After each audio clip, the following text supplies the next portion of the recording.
Welcome, listeners. Today, we'll immerse you in a typical school morning at home. Picture this.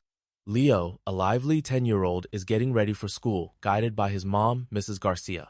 Why is this scenario so valuable for English learners, especially beginners? Great question. Morning routines are universal, so learners can easily relate and apply what they hear. By following Leo and Mrs. Garcia, listeners gain practical English for real-life situations, making it easier to remember and use these phrases every day. That makes sense. As we proceed, we'll break down their conversation, highlight helpful expressions, and explain important grammar points. Let's start with waking up the moment the day begins.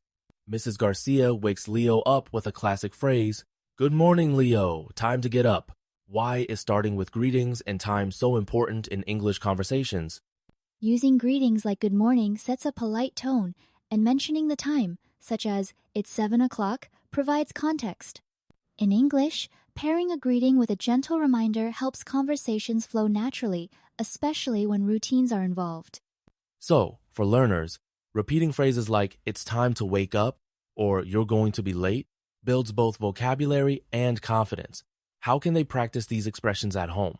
Try saying them aloud each morning, or set an alarm and greet yourself in English.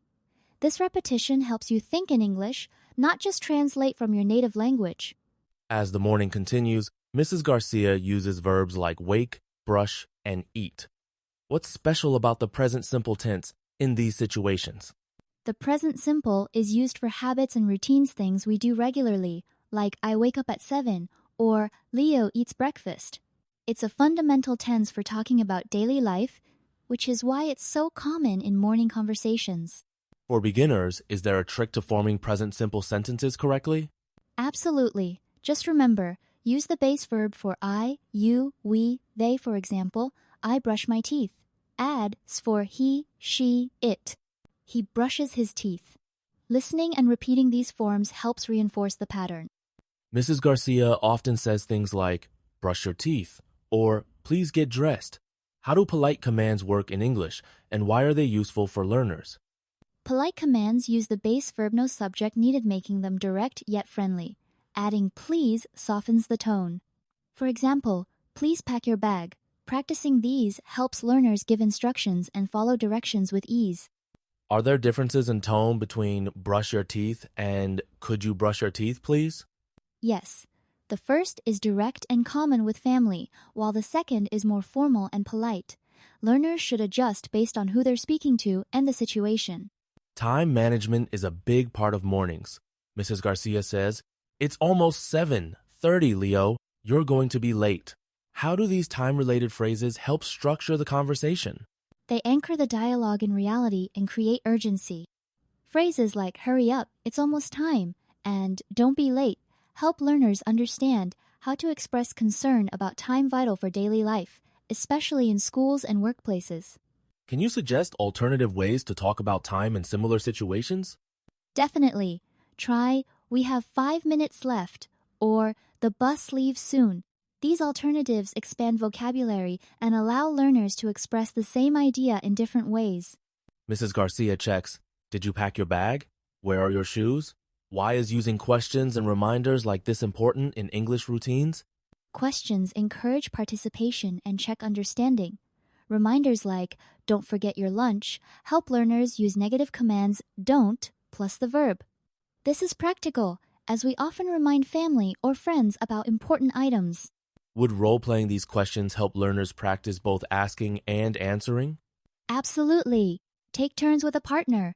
One asks, the other answers. It builds confidence in both roles, making real-life conversations much smoother. Breakfast is a great time to learn food vocabulary. Mrs. Garcia might say, "Would you like some cereal?" How do polite offers like this work in English? We often use would you like to offer food or drink.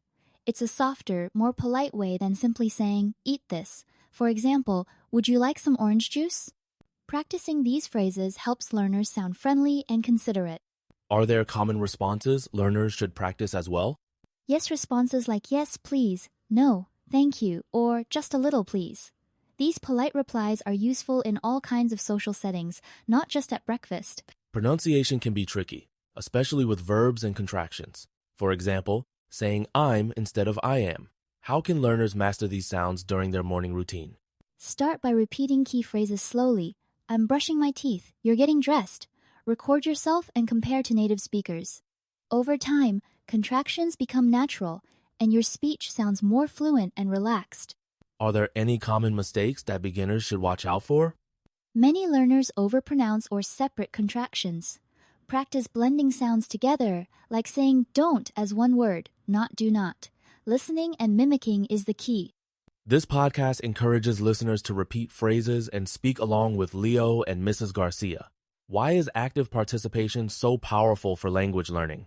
Active speaking transforms passive listening into real practice. By repeating aloud, learners build muscle memory and confidence. It's like training for a sport. Repetition makes the movements automatic and natural. If someone feels shy or unsure, what's a good way to start speaking along? Begin alone, maybe in front of a mirror. Read or repeat after the podcast. Gradually, learners can add more phrases or answer questions aloud, making it part of their daily routine. As we wrap up, let's introduce a mini speaking challenge. How can listeners test what they've learned from today's episode? Try this. Listen to a command like, brush your teeth, then repeat it and answer questions such as, did you pack your bag? Practicing both commands and responses helps solidify the language. For an extra challenge, learners could record themselves and compare their pronunciation to Mrs. Garcia or Leo. Not only does this track progress, but it also boosts confidence for real-life conversations. Exactly. Consistent practice, even just 5 minutes a day, helps you start thinking and responding in English, making school mornings smoother and more enjoyable.